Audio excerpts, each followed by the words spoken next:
Latin America has been called a tax hell. And yet with a record number of Westerners moving to Central and South America, there are actually some very tax-friendly gems where you can reduce your taxes to as little as 0. Today, I'm going to share with you 6 countries you can live tax-free in Latin America. Let's start with number 1 in Chile. Chile is perhaps the most developed country in Latin America. When I was in Santiago, parts of it feel like you're in Vancouver, Canada. Things work. Everything from traffic signals to stores to credit cards. It is the most developed place. They have a left-wing government that came into power. That government has fallen out of favor. When I look at the new presidential candidates in Chile, they seem that they will take a more rightward turn here coming up. Chile has one of the more stingy tax exemptions for new arrivals, but it is a 3-year tax exemption on foreign income. Now, that's important to note because you can become a Chilean citizen in 5 years. Unlike some of its other competition in Latin America, Chile does not have a long enough tax exemption that you can qualify for citizenship without paying tax. Now, keep in mind what a foreign tax exemption is.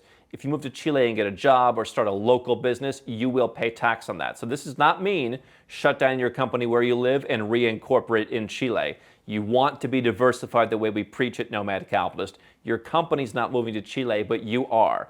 And on all that foreign income for 3 years, you won't pay Chilean tax. You've got a Mediterranean climate there, though, very, very developed. And if you stick around for those 5+ years and you learn some Spanish, you can get arguably the best passport in Latin America. They have access visa-free to the United States, pretty much the only country in that region that has that. There's been talk with some of the gangs in Los Angeles, the burglar rings, that they might lose that. But for now, US, Canada, Australia, New Zealand, all that is visa-free, plus Europe.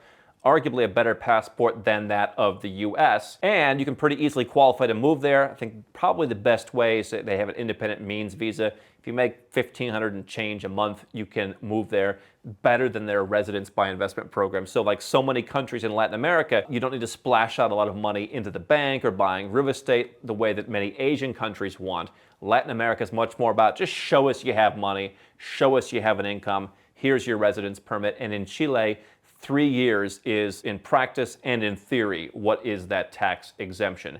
If you want a longer tax exemption, another pretty well-developed country in South America, Uruguay, we've talked about it before. We've even shared how, by many metrics, Uruguay is pretty much on par with Canada. Everything from safety to development. It is the most tax-friendly place in South America. They call it the Switzerland of South America.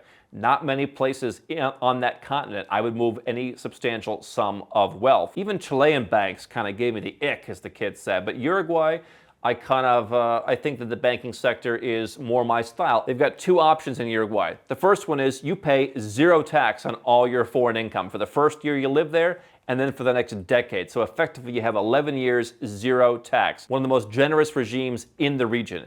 After those 11 years, you pay 12%. Or you can say, hey, skip the 0, put me to 7% right now for the rest of my life. If you're planning on staying for decades to come, that could be better. Most people will take the 0. Now, you can get in with, again, about $1,500 a month. You can also buy a little over $500,000 in real estate. And I feel like in Uruguay, the play is buying some real estate. Has a nice climate, organic local food. You can work towards citizenship.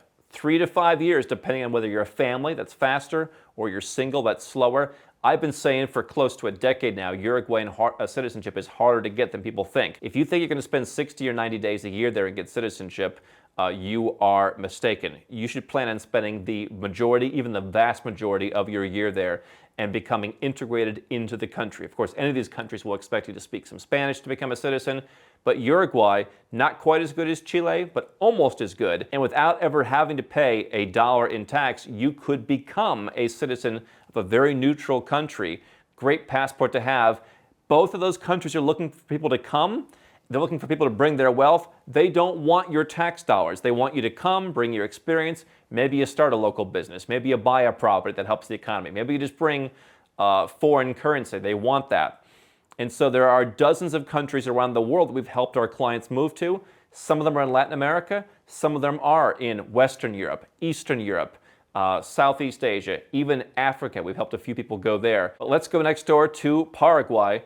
much less developed country. That could be an advantage or a disadvantage. Families, older couples do prefer Uruguay. If you're looking for something more up and coming, a bit more free, pretty much the only country in South America that's consistently right-wing, Paraguay is there. They have a different system. It's a territorial tax. We've talked about this over the years. A number of countries in Southeast Asia have a similar system. Georgia in Eastern Europe has a similar system as well. Territorial tax means it's not an exemption for a number of years. It means you pay tax on the income you generate in the country.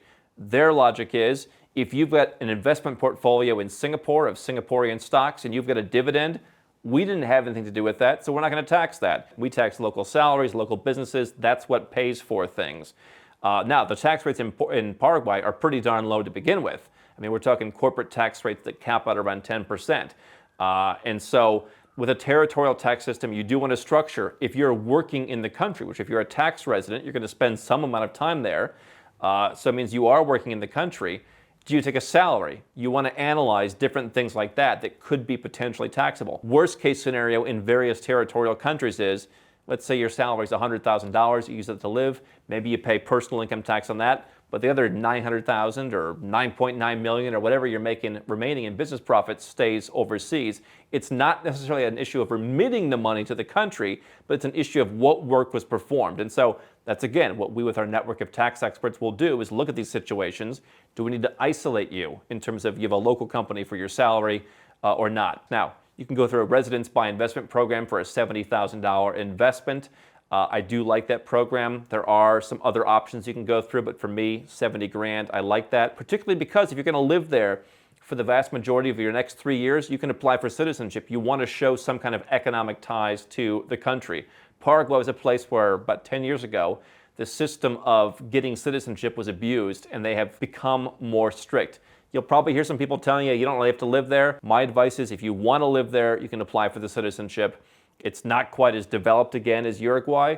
It's a bit more rough and tumble, but I think it could be interesting, particularly for someone who's a bit younger or who wants something rough and tumble as a passport in complement to the passport that they already have. So it's a good all-around play, low taxes in general. In Central America, Costa Rica, same territorial tax system. They've debated changing that before. We've spent time over the last 3 years going back and forth whenever they talk about potentially changing it.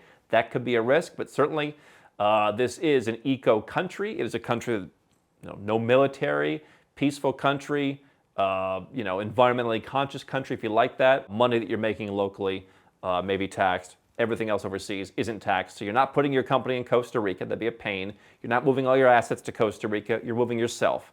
And you can get a pensionado residence permit with a $1,000 fixed income if you have a fixed lifetime pension. Otherwise, you go for the rentista option. I think it's about $2,500 a month. If you can't show $2,500 a month coming in, you can put money in the bank to cover yourself for the next 2 years. So similar to Paraguay, $60,000 in the bank if you don't have some kind of income.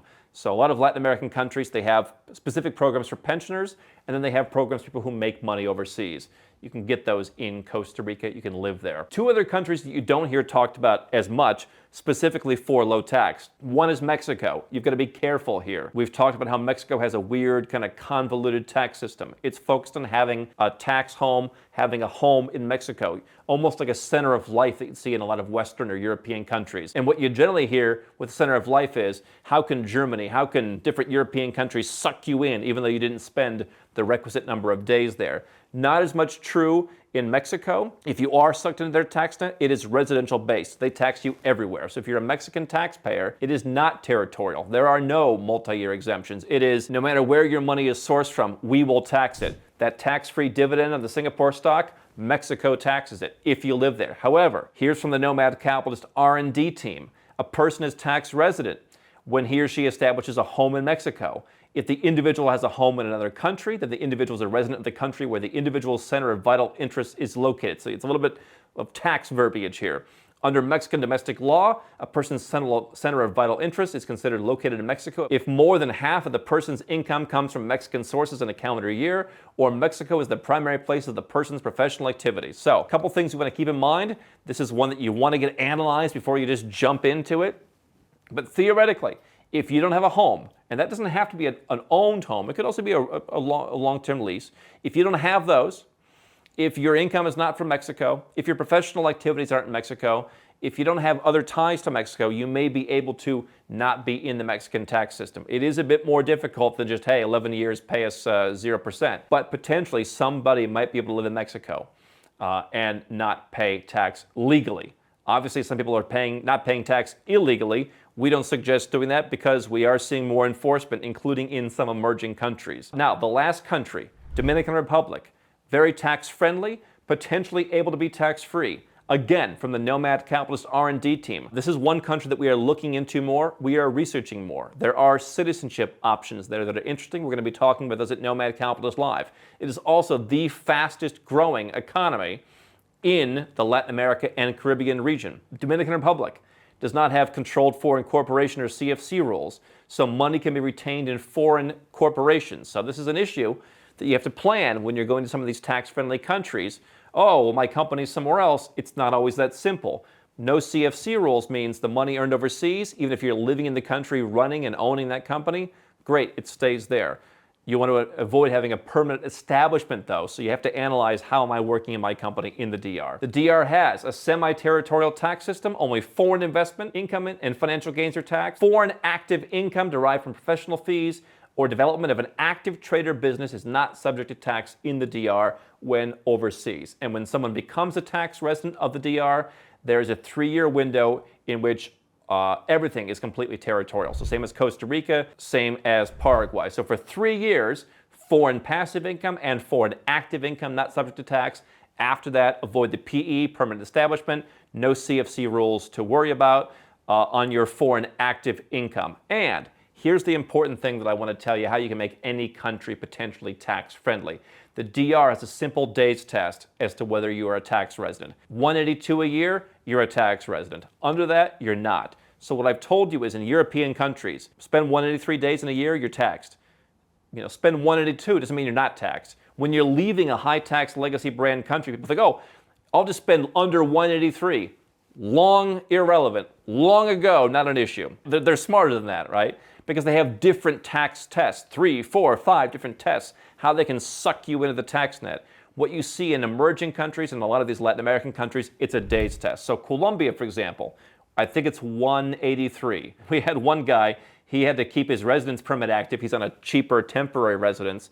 180 he had to spend for immigration. 183 he was paying tax. He was there for like 181. And so he was able to live there in a tax-friendly way. So the DR has that same thing going for it. Theoretically, you can follow my Trifecta Method. I live the Trifecta Method because I want to explore different cultures around the world. I don't know which place I like the best sometimes. And there's so many opportunities that I'm looking at for this business. I want to be in all over the world. You want to have different eggs in different baskets. That's what we help you do. It's all under one roof. You can go to nomadcapitalist.com/apply. And by the way, if you want to see more of any of these countries in our luxury living series, Live Like a King, leave a comment below. Tell me which country you want us to feature next. But theoretically, you could live 4 months a year in Mexico, 4 months in the DR, 4 months in Colombia, and not be in any of the nets. Now, you want to have some tax residence somewhere, and so you can go some of the Caribbean countries, you pay them $20,000 a year, you spend a couple days there, and now you're a tax resident. You spend the rest of your time not being too long in one place. You can use that to pay a nominal amount of tax somewhere, live tax-friendly by moving to different places.